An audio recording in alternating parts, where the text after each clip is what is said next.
ओम शांति। ओम शांति। आज की तारीख है 21 अक्टूबर 2025। साकार महावाक्य। बाबा कहते मीठे बच्चे, सवेरे सवेरे उठ बाबा से मीठी मीठी बातें करो। सवेरे सवेरे उठ बाबा से मीठी मीठी बातें करो। विचार सागर मंथन करने के लिए सवेरे का टाइम बहुत अच्छा है। विचार सागर मंथन करने के लिए सवेरे का टाइम बहुत अच्छा है।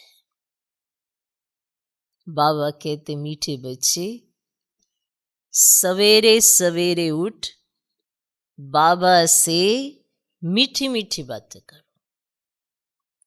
विचार सागर मंथन करने के लिए सवेरे का टाइम बहुत अच्छा है।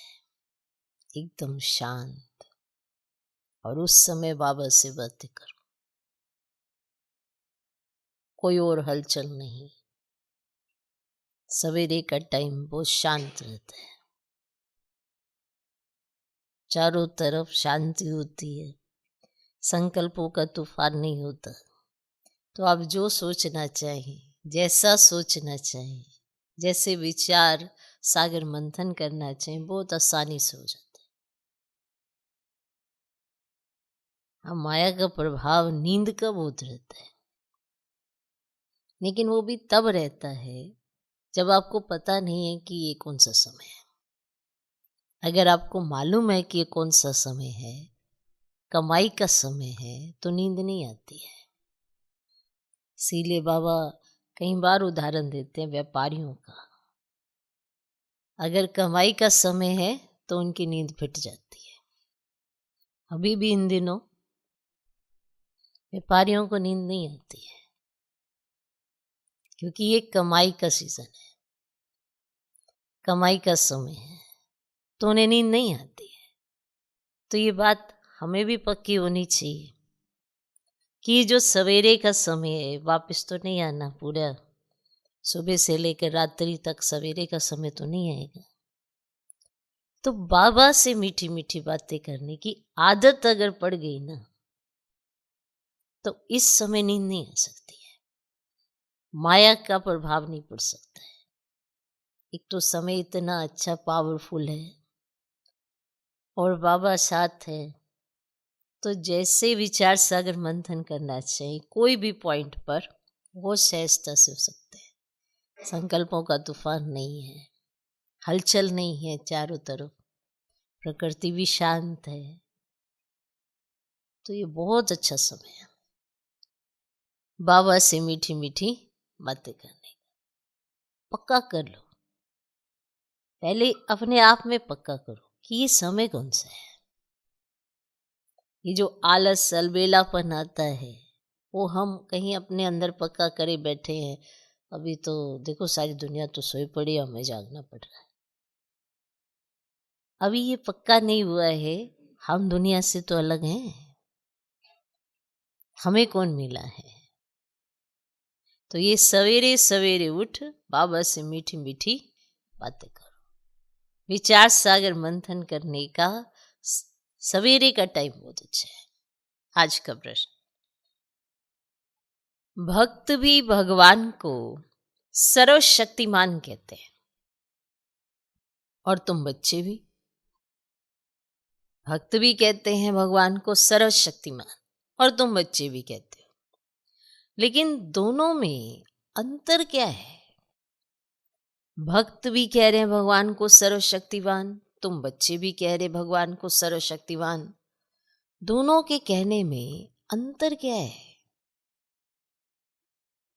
उत्तर, वह कहते भगवान तो जो चाहे वह कर सकता है। भक्त ऐसे कहते कि भगवान तो जो चाहे वह कर सकता है, सब कुछ उसके हाथ में है। लेकिन तुम जानते हो बाबा ने कहा है मैं भी ड्रामा के बंधन में हूं, क्योंकि ये ड्रामा है ना, मेरा भी एक किरदार है, पार्ट है, मुझे वो बजाना है। बाबा ने कहा है मैं भी ड्रामा के बंधन में हूं।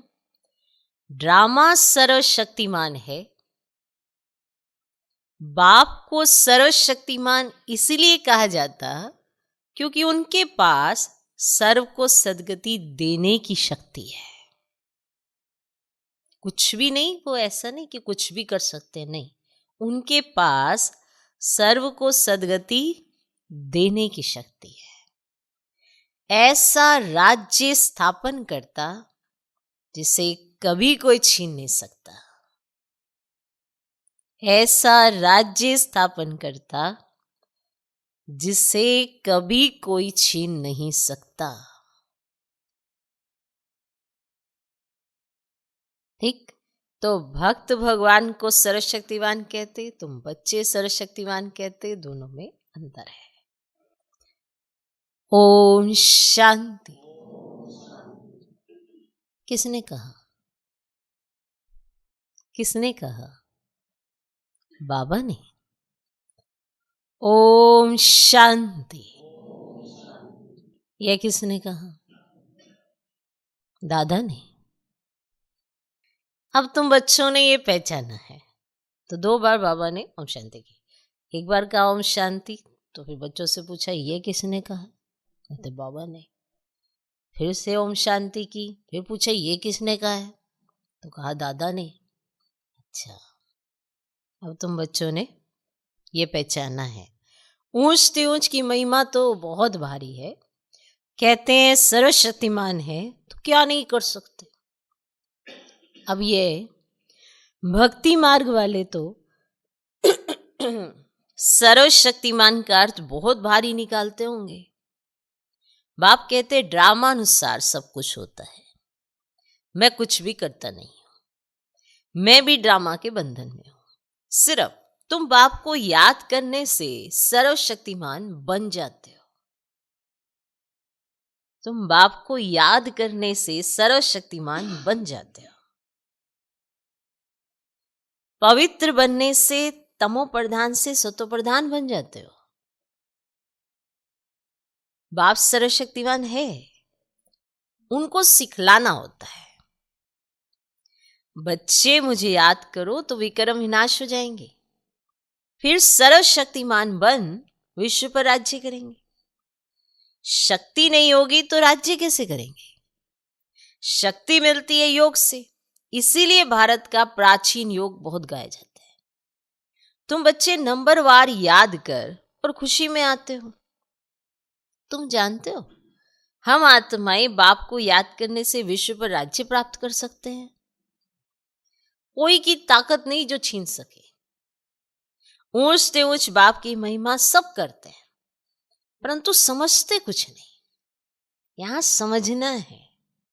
महिमा आप पहले भी करते थे, अभी समझने की जरूरत है। एक भी मनुष्य नहीं जिसको ये पता हो कि यह नाटक है। अगर समझते हो कि नाटक है तो शुरू से अंत तक वे याद आना चाहिए, नहीं तो नाटक कहना ही रोंग हो जाता है। अब कहते भी हैं ये नाटक है, हम पार्ट बजाने आए हैं, तो उस नाटक के आदि मध्य अंत को भी तो जानना चाहिए ना। अब ये भी कहते हैं कि हम ऊपर से आते हैं, तब तो वृद्धि होती रहती है ना। और सतयुग में तो थोड़े मनुष्य थे, अब इतनी सब आत्माएं कहां से आई फिर? अब ये कोई नहीं समझते कि अनादि बना बनाया अविनाशी ड्रामा है जो आदि से अंत तक रिपीट होता रहता है। तुम बाइस्कोप शुरू से अंत तक देखो, फिर दोबारा रिपीट करके अगर देखेंगे तो चक्र जरूर होबू रिपीट होगा, जरा भी फर्क नहीं होगा, क्योंकि वो तो ड्रामा बना हुआ है। उसी को आप दोबारा से देखेंगे तो वही तो वो रिपीट होगा ना। बाप मीठे मीठे बच्चों को कैसे बैठ समझाते हैं, ऐसे है ऐसे है, ऐसे समझ जाए ऐसे समझ जाए, माने इन्हें समझ आ जाए। अगर इन्हें समझ आ गया तो सब वो सहज हो जाएगा।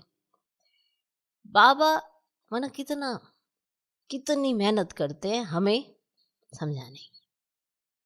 और कोई है ऐसी युक्तियां लगा लगा के हमें पॉइंट समझाने पे लगा रहे। फिर भी हम कई बार कहते हैं हमें समझ नहीं आया। चलो ठीक है, फिर अगले दिन की शुरुआत होती है, फिर कोई और युक्ति रच के, कोई और उदाहरण दे के, कोई और दृष्टांत दे के, सिर्फ क्या करना चाहते हैं, समझाना ही चाहते हैं।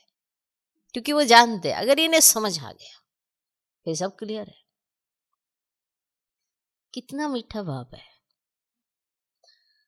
बाबा आप कितने मीठे हो, ऐसा फील करते हो बाबा आप कितने मीठे हो। अरे बाप मीठा है तुम्हारा, आप भी मीठे हो। भले माया का परछाया पड़ गया है, परछाया तो हट ही जाएगा, हिम्मत तो रखो। कहते बाबा आप कितने मीठे हो। बाबा बस अभी तो हम चलते हैं अपने सुखधाम में। अभी ये मालूम पड़ा है कि आत्मा पावन बन जाएगी तो दूध भी वहां पावन मिलेगा। आत्मा पावन बन जाएगी तो दूध भी वहां पावन मिलेगा। तमो प्रधान से आत्मा सतो प्रधान होती है तो हर चीज उसको पावन मिलती है। श्रेष्ठाचारी माताएं बहुत मीठी होती हैं, समय पर बच्चे को आप ही दूध पिलाती है। माना बच्चे को भूख लगे, वो रोए तो दूध मिलेगा नहीं, ये श्रेष्ठाचारी माता। तो बाबा ने आज विशेष शब्द कहा, श्रेष्ठाचारी माताएं बहुत मीठी होती हैं, समय पर बच्चे को आप ही दूध पिलाती हैं, बच्चे को रोने की दरकार नहीं रहती। ऐसे ऐसे यह भी विचार सागर मंथन करना होता है। सुबह को बाबा से बातें करने से बड़ा मजा आता है, बड़ा मजा आता है। बाबा आप कितनी अच्छी युक्ति बताते हो श्रेष्ठाचारी राज्य स्थापन करने की, फिर हम श्रेष्ठाचारी माताओं की गोद में जाएंगे। माना श्रेष्ठाचारी माताएं होंगी, आप ही आपको सब कुछ देंगी, और फिर अभी आप श्रेष्ठाचारी राज्य स्थापन कर रहे हो हमारे लिए, और फिर हम श्रेष्ठाचारी माताओं की गोद में जाएंगे। अनेक बार हम ही उस नई सृष्टि में गए हैं। अभी हमारे खुशी के दिन आते हैं, ये खुशी की खुराक है, इसीलिए गायन भी है कि अतीन्द्रिय सुख पूछना हो तो गोप गोपियों से पूछो। अब हमको बेहद का बाप मिला है, हमको फिर से स्वर्ग का मालिक श्रेष्ठाचारी बनाते हैं। कल्प कल्प हम अपना राज्य भाग्य लेते हैं, हार खाते हैं फिर जीत जाते हैं। हार खाई है माया से, पर हमें अब याद आ गया है कि हम जीतते भी जाए हैं, जीतते गए हैं, तब हमारा हारना हमें अब महसूस नहीं होता। हमें जीत की तरफ ध्यान देना है, क्योंकि जीतेंगे तो आप हैं ही। कौन है आपके साथ? अगर आपको ये याद है कि सर्वशक्तिवान बाप साथ है और सर्वशक्तिवान ड्रामा आपके साथ है, तो आप हारेंगे क्यों? हारते तब थे जब माया का परछाया था, अभी तो बाप का साथ है। ठीक, हार खाते हैं फिर जीत पाते हैं। अब ये बाप को याद करने से तो रावण पर जीत पानी है, फिर हम पावन बन जाएंगे।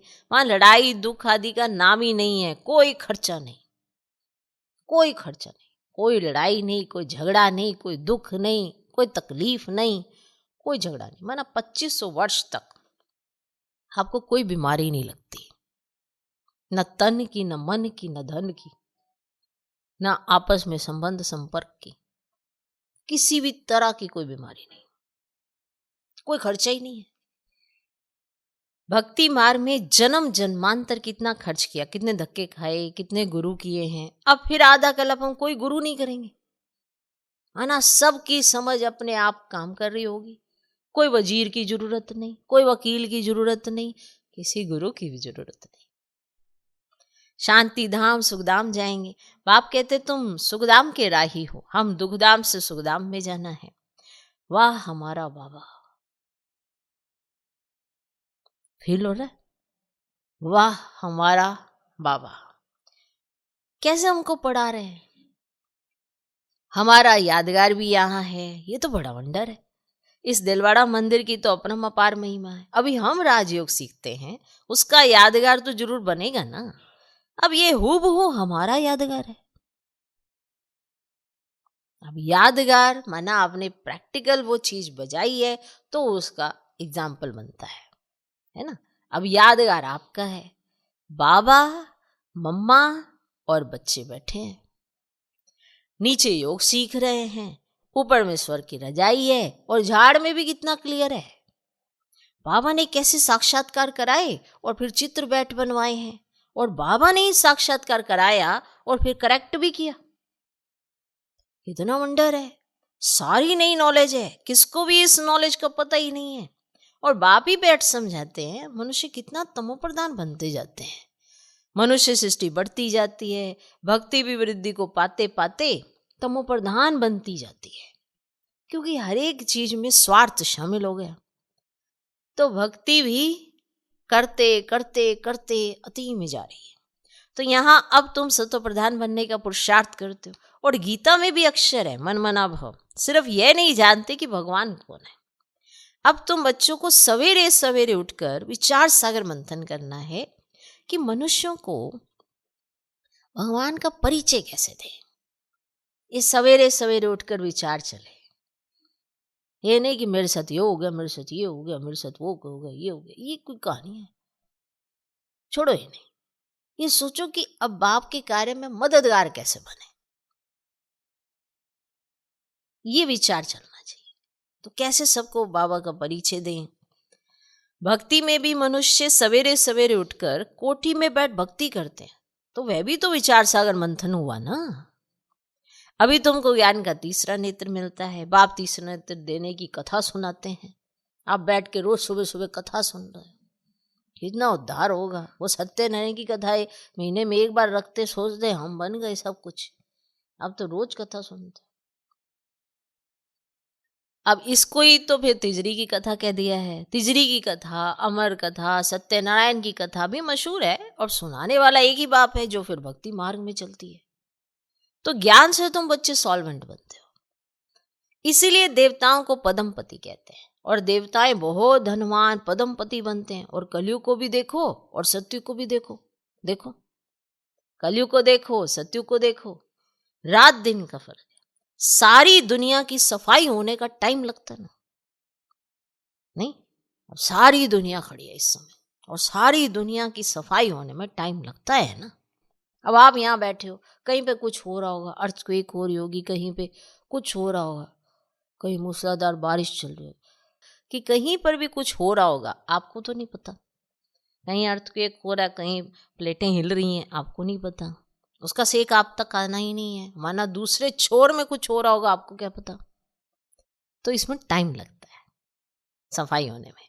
तो ये बेहद की दुनिया है ना। भारत है ही अविनाशी खंड, इसमें निश्चिंत हो जाओ। ये अविनाशी खंड है, इसमें कुछ नहीं होता। हाँ, बाकी तो सारी मारो मारी तो चलती है, वो तो आपको बताया ही है बाबा ने।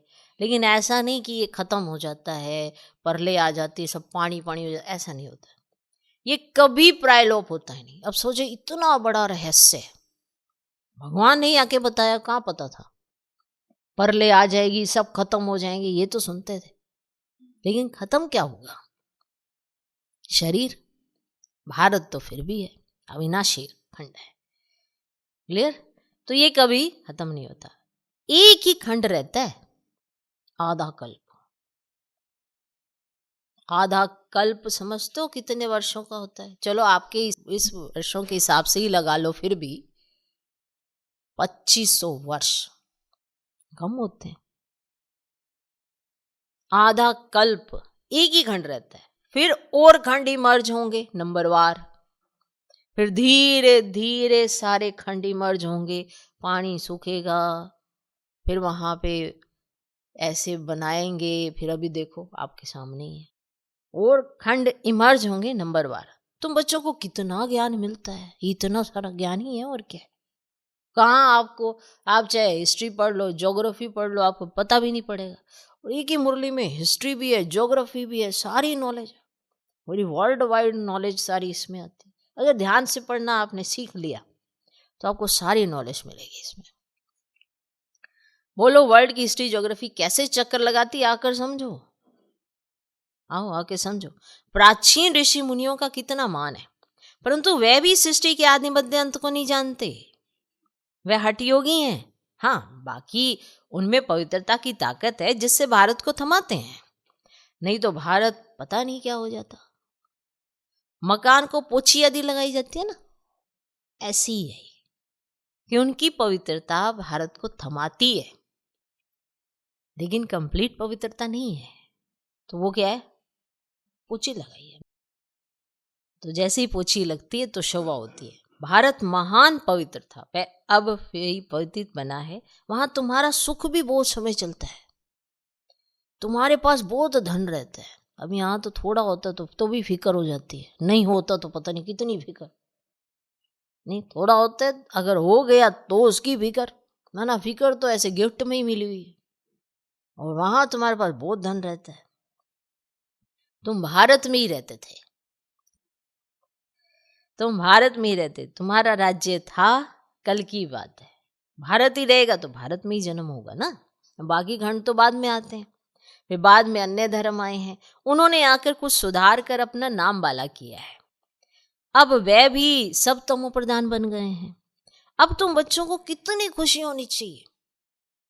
अब यह सब बातें नए को नहीं सुनानी है, पहले पहले तो बाप की पहचान देनी है। तो बाप का नाम, रूप, देश, काल जानते हो। अब ऊंचते ऊंच बाप का पाठ तो मशहूर होता है ना। अभी तुम जानते हो वह बाप ही हमको डायरेक्शन दे रहे हैं। तुम फिर से अपनी राजधानी स्थापन कर रहे हो। तुम बच्चे मेरे मददगार हो, तुम पवित्र बनते हो, तुम्हारे लिए पवित्र दुनिया जरूर स्थापन होनी है। तुम ये लिख सकते हो कि पुरानी दुनिया बदल रही है, फिर यह सूर्यवंशी चंद्रवंशी राज्य होगा, फिर रावण राज्य होगा। चित्रों पर समझाना बहुत मीठा लगता है। अब इनमें तिथि तारीख सब लिखा हुआ है ना। और भारत का प्राचीन राजयोग माना याद, और याद से भी कर्म विनाश होते हैं, और पढ़ाई से स्टेटस मिलती है, और दैवी गुण धारण करने हैं। हाँ, इतना जरूर है कि माया के तूफान आएंगे। सवेरे उठकर बाबा से बातें करना बड़ा अच्छा है। भक्ति और ज्ञान दोनों के लिए ये टाइम अच्छा है। मीठी मीठी बातें करनी चाहिए। अभी हम श्रेष्ठाचारी दुनिया में जाएंगे। बूढ़ों के दिल में तो यह रहता है ना कि हम शरीर छोड़ गर्भ में जाएंगे। उन्हें ये पता होता है कि अचानक कुछ भी हो सकता है। तो बूढ़ों के दिल में तो आता है ना कि अब हम ये शरीर छोड़कर गर्भ में जाएंगे। बाबा कितना नशा चढ़ाते हैं। ऐसी ऐसी बातें बैठ करो तो भी तुम्हारा जमा हो जाए। कुछ मत करो, यही करो, यही बातें करो, तो भी तुम्हारा जमा। अगर कुछ अच्छा सोचना शुरू करोगे तो अच्छी बातें स्मृति में आएंगी। तो पता चलेगा कि ये किसने ये छाइयाँ दे कौन रहा है भाई, गुणों को निखार कौन रहा है, याद रहेगी ना उसकी। तो बाबा कितना नशा चढ़ाते। ऐसी ऐसी बातें बैठ करो ना तो भी तुम्हारा जमा हो जाए। शिव बाबा हमको नरकवासी से स्वर्गवासी बना रहे हैं। पहले पहले हम आते हैं, सारा ऑल राउंड पार्ट हमने बजाया है। अब बाबा कहते हैं छीछी चोले को छोड़ दो, देश से ही सारी दुनिया को भूल जाओ। तो ये है ना बेहद का संन्यास। वहां भी तुम बूढ़े होंगे तो साक्षात्कार होगा। हम बच्चा बनते हैं, खुशी होती है। अब बचपन तो सबसे अच्छा है, अच्छा है ना। क्या बचपन, ऐसे ऐसे सवेरे बैठ कर ना विचार सागर मंथन करना है। पॉइंट्स निकलेंगी तो तुमको खुशी रहेगी। खुशी में ना घंटा 1.5 घंटा बीत जाना है, ऐसी बीत जाता है। जितनी प्रैक्टिस होती जाएगी ना उतनी खुशी बढ़ती जाएगी, बहुत मजा आएगा। और फिर घूमते फिरते याद करना है, फुर्सत बहुत है। हाँ, विघ्न पड़ेंगे, इसमें कोई शक नहीं। अब आप खुशी में रहेंगे तो कोई खुशी गायब करने वाला भी आएगा। तो आपको कैसे पता चलेगा मैं पहले खुश था, अभी देखो मेरी खुशी लूट ली। तो ऐसा होगा, इसमें कोई शक नहीं। लेकिन आपको याद रहना चाहिए कि सवेरे सवेरे मैंने कैसे अपने आप को चार्ज करना है, कैसे आज दिन की शुरुआत करनी है। अब धंधे में मनुष्य को नींद नहीं आती है, सुस्त लोग नींद करती है, सुस्त लोग नींद करते हैं। तुम जितना हो सके ना शिव बाबा को याद करते रहो। तुमको बुद्धि में रहता है शिव बाबा के लिए हम भोजन बनाते हैं, शिव बाबा के लिए हम यह करते हैं। भोजन भी शुद्धि से बनाना है, ऐसी चीज ना हो जिससे खिटपिट हो जाए। बाबा खुद भी याद करते हैं। अच्छा, मीठे मीठे सिकिलधे बच्चों प्रति माता पिता बाप दादा का याद प्यार। Good morning. रूहानी बाप की रूहानी बच्चों को नमस्ते। हम रूहानी बच्चों की भी रूहानी बाप को नमस्ते नमस्ते नमस्ते। Good morning good morning good morning. धारणा के लिए मुख्य सर पहला पॉइंट, सवेरे सवेरे उठकर बाबा से मीठी मीठी बातें करनी। सवेरे सवेरे उठकर बाबा से मीठी मीठी बातें करनी। रोज खुशी की खुराक खाते हुए अतीन्द्रिय सुख का अनुभव करना है। रोज खुशी की खुराक खाते हुए अतीन्द्रिय सुख का अनुभव करना है। सवेरे सवेरे उठकर बाबा से मीठी मीठी बातें करनी है। रोज खुशी की खुराक खाते हुए अतीन्द्रिय सुख का अनुभव करना है। दूसरा पॉइंट, सत्युग की राजधानी स्थापन करने में बाप का पूरा मददगार बनने के लिए पावन बनना है। सत्युग की राजधानी स्थापन करने में बाप का पूरा मददगार बनने के लिए पावन बनना है। याद से विकर्म विनाश करने, याद से विकर्म विनाश करने हैं। भोजन भी शुद्धि से बनाना है। भोजन भी शुद्धि से बनाना है। देखो, भक्त भी बहुत शुद्धि से भोग बनाएंगे। आप तो ब्राह्मण हैं, आपको कितनी शुद्धि से भोजन बनाना चाहिए।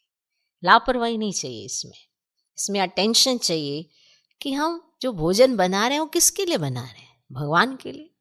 हम कुछ भी बना रहे हैं, किसके लिए बना रहे हैं? भगवान के लिए। कितनी शुद्धि होनी चाहिए। भोजन भी शुद्धि से बनाना है। आज का वरदान, दिव्य गुणों के आह्वान द्वारा सर्व अवगुणों की आहुति देने वाले संतुष्ट आत्मा भव। दिव्य गुणों के आह्वान द्वारा सर्व अवगुणों की आहुति देने वाले संतुष्ट आत्मा भव। दिव्य गुणों के आह्वान द्वारा सर्व अवगुणों की आहुति देने वाले संतुष्ट आत्मा भव। जैसे दीपावली पर विशेष सफाई और कमाई का ध्यान रखते हैं, सफाई और कमाई का ध्यान रखते हैं, ऐसे आप भी सब प्रकार की सफाई और कमाई का लक्ष्य रख संतुष्ट आत्मा बनो। संतुष्टता द्वारा ही सर्व दिव्य गुणों का आह्वान कर सकेंगे। फिर अवगुणों की आहुति स्वतः हो जाएगी।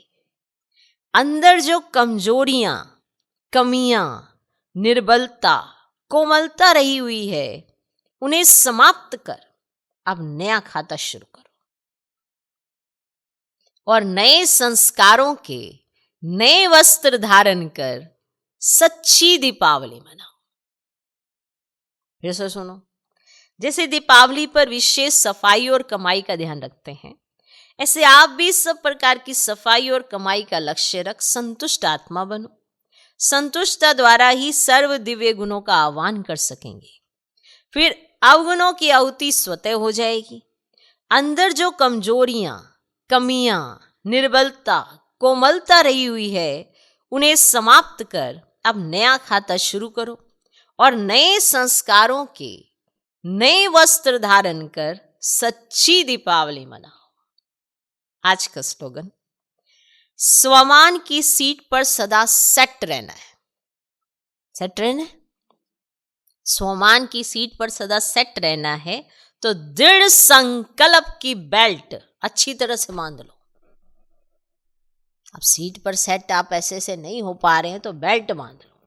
वो कौन सी है? दृढ़ संकल्प की बेल्ट अच्छी रीति से बांध लो।